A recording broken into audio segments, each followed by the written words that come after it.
Monsieur le Président, merci d'abord de nous faire l'honneur d'être avec nous pour votre premier voyage à Riyad et de faire l'honneur de partager avec notre audience, qui sont pour beaucoup des investisseurs, comment va l'Afrique aujourd'hui, comment va le Sénégal.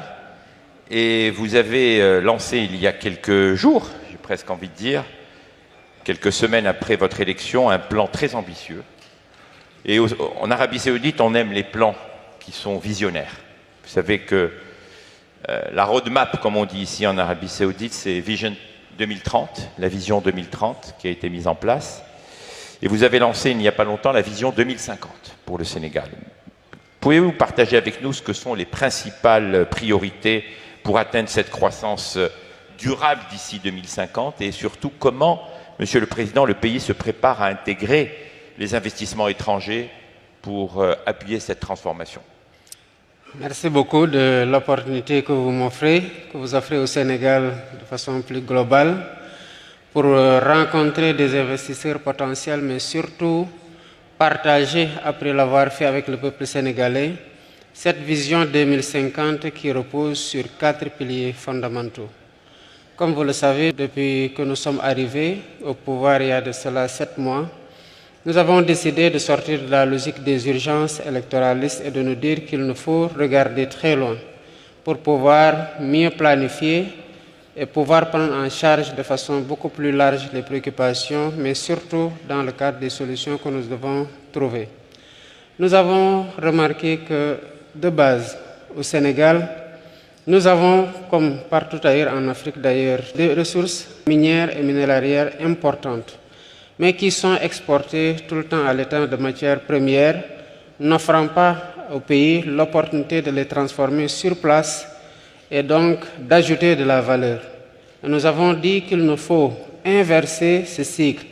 Et c'est la base de la transformation systémique de notre économie sur laquelle repose la vision 2050. Nous avons dit qu'il nous faut d'abord commencer par transformer sur place les matières premières, ajouter de la valeur, exporter et rééquilibrer la balance commerciale du pays.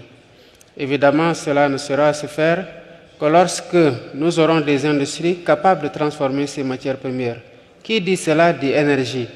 Mais le monde en est aujourd'hui à une préoccupation climatique importante qui nous impose des défis écologiques. Et nous avons dit le deuxième pilier, donc, c'est faire en sorte que nous ayons une énergie beaucoup plus accessible, beaucoup plus verte, pour avoir une économie qui soit à la fois durable mais résiliente. Mais quand on parle de transformation, quand on parle d'industrie, il faut que ces industries-là puissent être accueillies dans un cadre favorable pour l'investissement. Et c'est cela qui a motivé ces dernières années l'éclosion de zones économiques spéciales sur lesquelles travaille depuis quelques années l'Agence de promotion des investissements pour donner le meilleur climat, mais surtout les meilleures opportunités à ces investisseurs-là d'arriver dans le pays à des conditions favorables. Et l'Agence de promotion des investissements est en train de faire un excellent travail en augmentant les zones économiques spéciales, en les rendant beaucoup plus attrayantes pour les investisseurs. Mais tout ça ne se fera pas sans un capital humain de qualité. Parce que dans ces industries, il faut bien qu'il y ait des travailleurs qui soient qualifiés avec une main-d'œuvre à bas coût. Et voilà pourquoi nous avons redéfini le plan scolaire ou en tout cas la formation des jeunes, en investissant plus dans la formation professionnelle, dans la formation technique, pour faire en sorte que le marché de l'emploi colle au curricula dans lesquels ces jeunes-là sont formés. Si donc on retrace ces 4 piliers-là, vous verrez évidemment que nous sommes dans une logique transformatrice qui bouleverse totalement les créneaux dans le cadre desquels nous étions en train de travailler. Précisément, Monsieur le Président, rappelons quelques chiffres sur la jeunesse, les chiffres, la démographie au Sénégal notamment. Nous en parlions il y a quelques instants.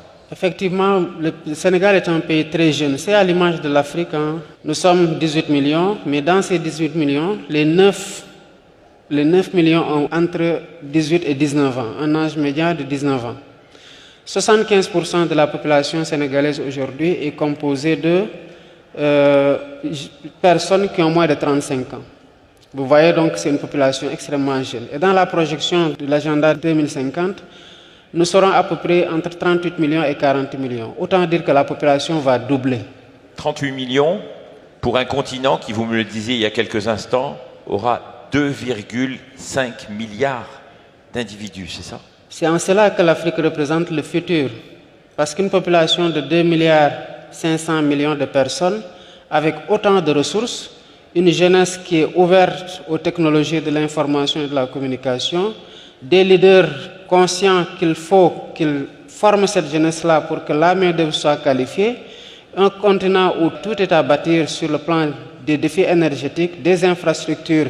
Évidemment, l'Afrique, c'est le futur sous ces rapports-là. Et voilà en quoi il est important pour les investisseurs de regarder de plus près l'Afrique, mais avec un œil de projection sur ces 2 milliards 500 millions de personnes. Pour le cas du Sénégal, nous sommes par exemple dans une communauté qui est la communauté économique des États de l'Afrique de l'Ouest, la CEDEAO. Aujourd'hui, c'est un marché de plus de 400 millions de personnes. Donc à l'horizon 2050, ce sera plus de 2 milliards de personnes où il y a une libre circulation des personnes et des biens qui en fait un marché commun.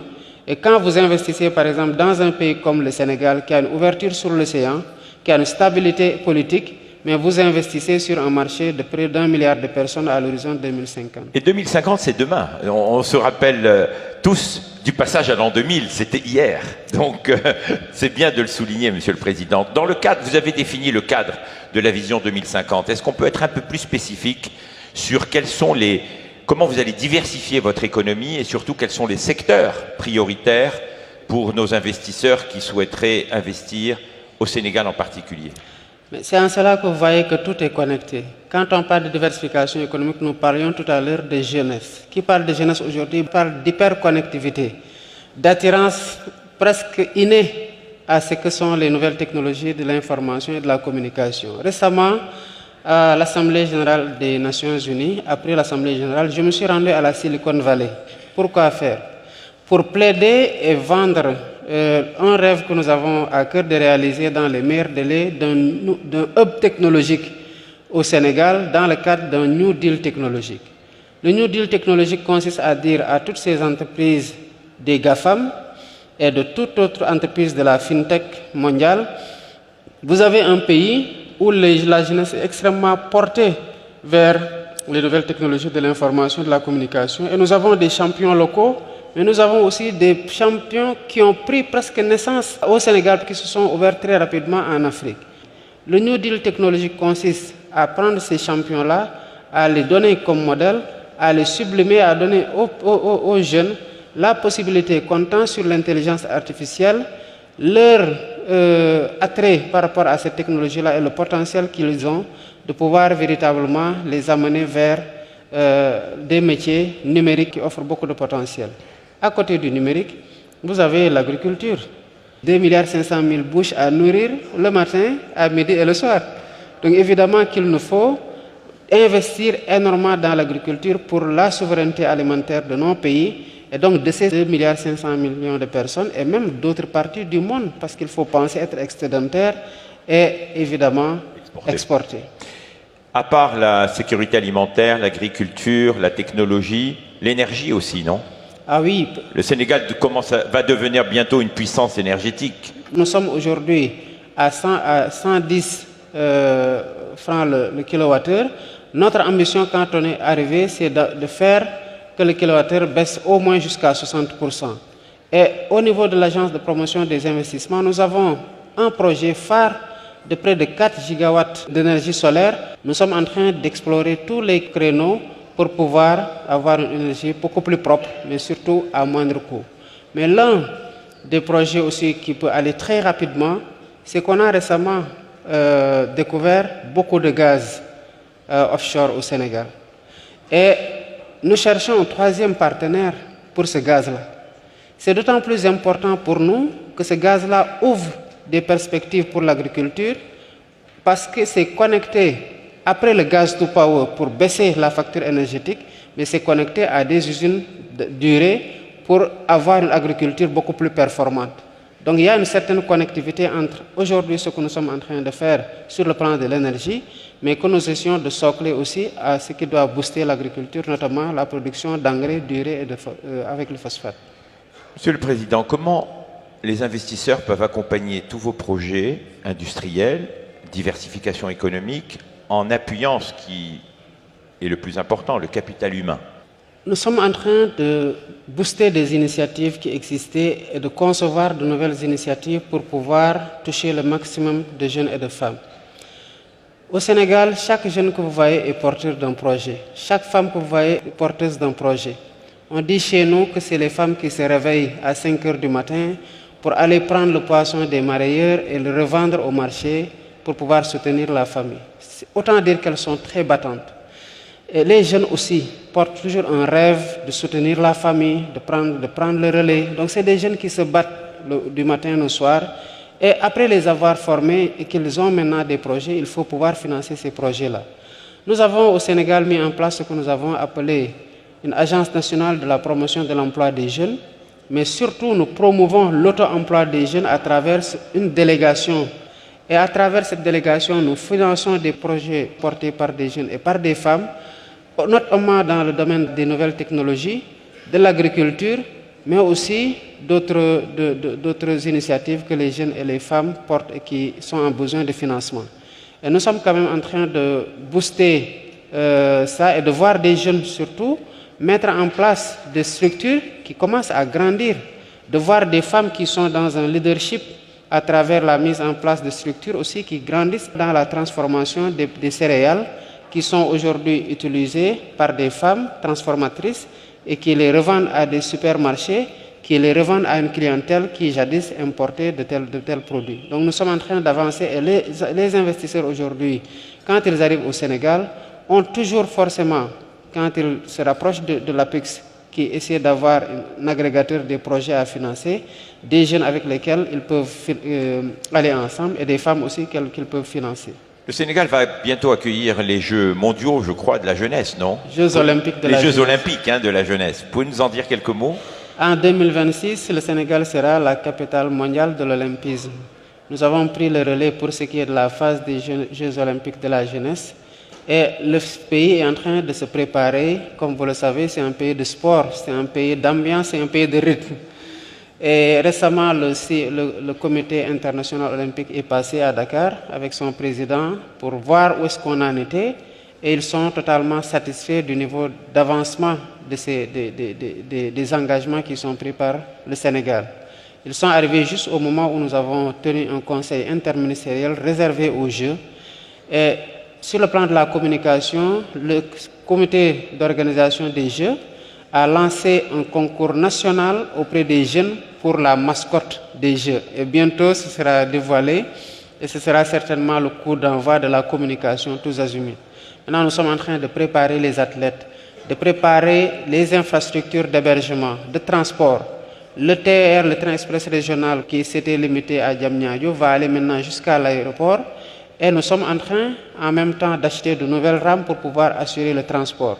Mais dans la nouvelle ville de Diamniadio aussi, c'est tous des complexes qui arrivent pour pouvoir héberger, notamment sur le plan hôtelier. Donner en tout cas, bref, parce que nous attendons près de 7500 athlètes et près de 1500 encadreurs. Et c'est une formidable opportunité d'ailleurs de voir ce que la nouvelle ville de Diamniadio est en train de devenir et de pouvoir accompagner ça comme réponse à ce que les Jeux doivent donner avec tout ce beau monde-là qui arrive.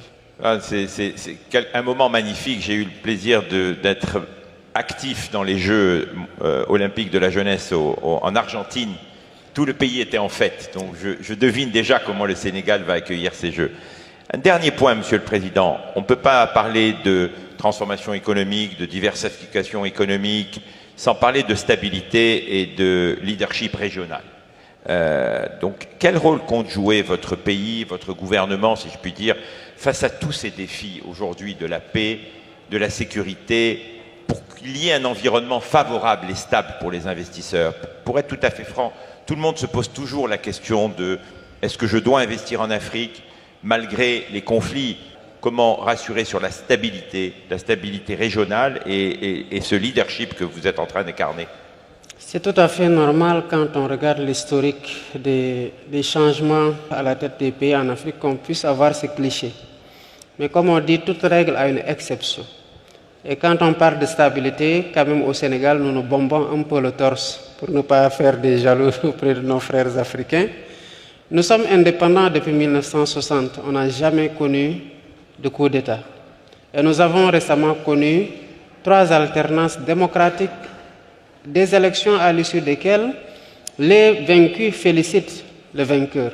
Moi, par exemple, à 22 h le jour de l'élection, presque 90% des autres candidats m'avaient déjà félicité à travers des posts Facebook. Ils m'avaient appelé directement.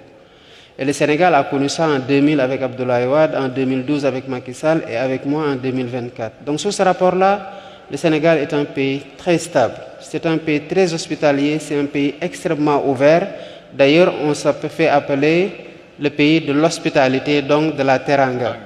Évidemment, nous savons qu'il y a des problèmes, mais nous sommes un peuple extrêmement attaché à la paix.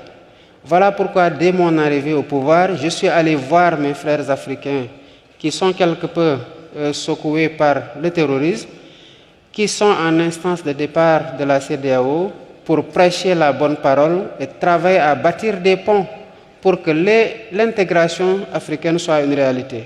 Et j'ai été nommé médiateur de la CEDEAO pour faciliter les dialogues entre la CEDEAO et les États de l'Alliance du Sahel. Par rapport à la stabilité institutionnelle, moi déjà, mon engagement, c'est de faire du Sénégal un partenaire sûr et fiable. Même si j'ai été démocratiquement élu, je reconnais qu'il y a eu quelques remous dans la période post-électorale.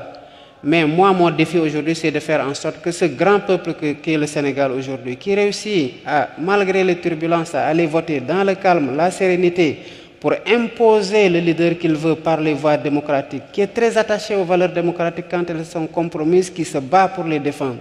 Que ce peuple-là puisse connaître aussi des alternances avec un processus post-électoral, électoral et préélectoral aussi calme que l'est ce formidable peuple que j'ai la chance aujourd'hui de diriger. Et cet exemple sénégalais est aujourd'hui en train d'être offert aux autres pays africains et les peuples africains ont tous cette aspiration à plus de démocratie, à plus de stabilité pour pouvoir assurer la souveraineté à laquelle nous aspirons et à laquelle nous ne renoncerons jamais. Un dernier mot, Monsieur le Président de la République. Quel message ferez-vous passer à nos amis qui sont dans la salle, qui viennent du monde entier, qui cherchent des opportunités? Pour citer Son Altesse Royale, le prince Mohammed Ben Salman, quand il a créé cette conférence il y a 8 ans, il avait dit « Je veux que ce soit la place où les gens viennent pour comprendre dans quel secteur et dans quelle géographie investir ». Donc quel est le message que vous passez à nos amis membres et investisseurs qui sont dans la salle? Mais je voudrais d'abord remercier les organisateurs de ce sommet. Et en premier lieu, le prince Mohammed Ben Salman, et à travers lui, formuler des prières pour les serviteurs des 2 mosquées. Vous féliciter en tant qu'organisateur pour cette tribune que vous offrez aux leaders et aux dirigeants. Je voudrais dire aux investisseurs dans la salle de regarder l'Afrique avec un autre œil. Aujourd'hui, en Afrique, c'est l'émergence de nouveaux dirigeants jeunes qui ont mal de voir ce retard que nous accusons sur tous les plans, qui ont mal de voir ce potentiel inexploité et qui ont envie de relever le défi et de faire naître un nouvel espoir qui va se matérialiser comme une réalité intangible en termes de qualité de vie améliorée par rapport à cette population qui l'attend de façon d'ailleurs tout à fait naturelle de ses dirigeants. Et l'Afrique, il faut la voir aujourd'hui, comment elle se réveille, quelles sont les ambitions qu'elle porte, et surtout se projeter avec cette Afrique-là, qui va forcément davantage de jour en jour se démocratiser, qui va forcément gagner en stabilité, mais qui est à bâtir sur le plan des infrastructures, sur le plan des défis énergétiques, sur le plan de la formation des jeunes, sur le plan des défis technologiques, et qui a une population qui avance, qui ne vieillit pas comme dans d'autres continents, une population qui est jeune. Donc venez investir en Afrique, et à faire avec nous, à bâtir avec nous dans le cadre d'un partenariat fécond et mutuellement gagnant. Monsieur le Président, merci infiniment pour le temps que vous nous avez accordé et de nous avoir réservé votre premier entretien dans le cadre de votre voyage officiel en Arabie Saoudite.